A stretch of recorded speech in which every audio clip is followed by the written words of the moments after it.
देते। दो प्रश्न है संजय जी, इसका जवाब जरूर दीजिएगा। अगर आपने शीला दीक्षित को की सरकार को घेरते हुए उनके कमरों की एसी जनता को गिनवाया था, तो आज आपके पर्दे, आपके घर, मार्बल की कीमत क्यों ना पूछी जाए आपसे? दूसरा प्रश्न, आपने ईमानदारी और कट्टर ईमानदारी की एक लकीर खींची। आपने जनता को बताया कि हम तो ऑल्टो में चलेंगे, हमको वीआईपी बंगला, वीआईपी गाड़ी, वीआईपी ये सब ड्रामा नहीं चाहिए, हम तो आम आदमी पार्टी है, आम आदमी के नेता रहेंगे।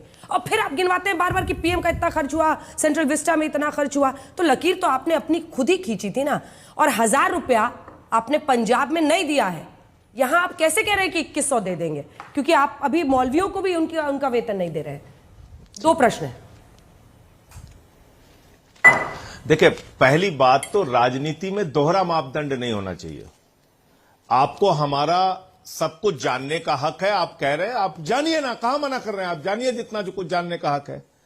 लेकिन मुझे वो किताब दिखाइए जहां पे ये लिखा था कि 35 साल तक भिक्षा मांगने वाले प्रधानमंत्री जो अवतार हैं वो 8,400 करोड़ की गाड़ी में, जहाज में चलेंगे।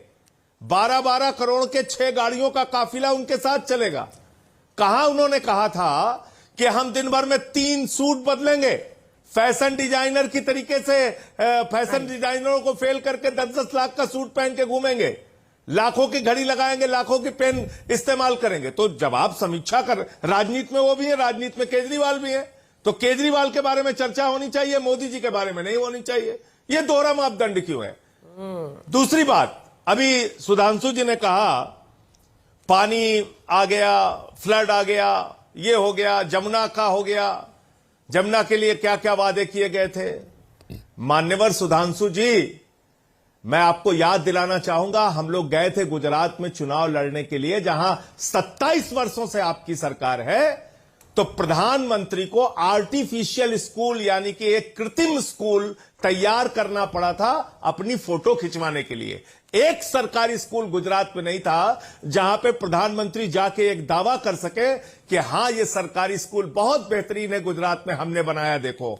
और आप ही की सरकार ने जब बेहतरीन सरकारी स्कूल दिखाने की बात आई तो अमेरिका के राष्ट्रपति ट्रंप की पत्नी को हिंदुस्तान में दिल्ली के अंदर अरविंद केजरीवाल के द्वारा, सिसोदिया के द्वारा बनाए गए स्कूल को दिखाना पड़ा। यह आपकी मजबूरी है, यह आपकी व्यवस्था है। आपकी केंद्र सरकार के द्वारा दी गई रिपोर्टों में हम कहां पे खड़े हैं उसकी भी एक दिन समीक्षा करके आइएगा।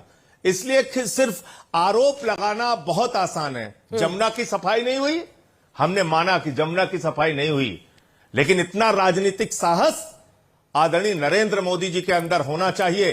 देश के नौजवानों से माफी मांगे कि हमने 2 करोड़ नौकरी हर साल देने का वादा किया था, हमने आपको धोखा दिया।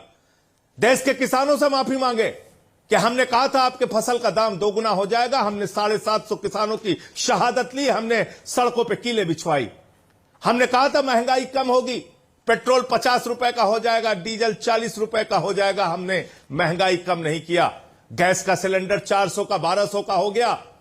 माफी मांगिए महंगाई के लिए, माफी मांगिए इस बात के लिए कि आपने कहा था 15 अगस्त 2022 तक सबको पक्का मकान मिल जाएगा, नहीं मिला। ठीक है, जवाब दीजिए सुधांशु जी। साहस दिखाइए। कह रहे हैं राजनीतिक साहस है आम आदमी पार्टी में, आपके पास बड़ी-बड़ी बातें करके, झूठ बोल के, राजनीतिक साहस पर वो चैलेंज बोल कर के रहे हैं। आप चाहते हैं कि देश की जनता को भ्रमित कर लेंगे। ऐसे नहीं होता है। कौन झूठ बोलता है?